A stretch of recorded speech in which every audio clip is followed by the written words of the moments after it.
വളരെ ബ്രൈറ്റ് ഫ്യൂച്ചറുള്ള ആളാണ്, ഏതോ ഹൈറ്റ്സിലൊക്കെ എത്തേണ്ടതാണെന്നൊക്കെ പറഞ്ഞു. ഞാനൊരുത്തൻ കാരണം അതെല്ലാം ഉപേക്ഷിച്ചു എന്നറിഞ്ഞതിലുള്ള ദേഷ്യമായിരുന്നു മൂപ്പർക്ക്.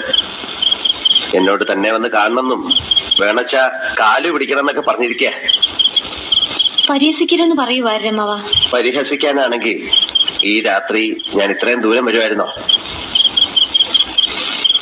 കാര്യമായിട്ട് തന്നെ ആ ചിലങ്ക കെട്ടിക്കൂടെ? പക്ഷേ നിങ്ങളുടെ മരണത്തിന് ശേഷമേ അതുണ്ടാവും.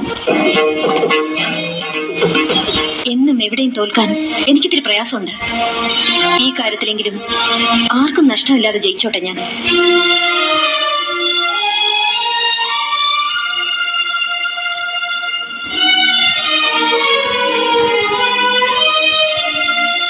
വളരെ ബ്രൈറ്റ് ഫ്യൂച്ചറുള്ള ആളാണ്, ഏതോ ഹൈറ്റ്സിലൊക്കെ എത്തേണ്ടതാണെന്നൊക്കെ പറഞ്ഞു. ഞാനൊരുത്തൻ കാരണം അതെല്ലാം ഉപേക്ഷിച്ചു എന്നറിഞ്ഞതിലുള്ള ദേഷ്യമായിരുന്നു മൂപ്പർക്ക്.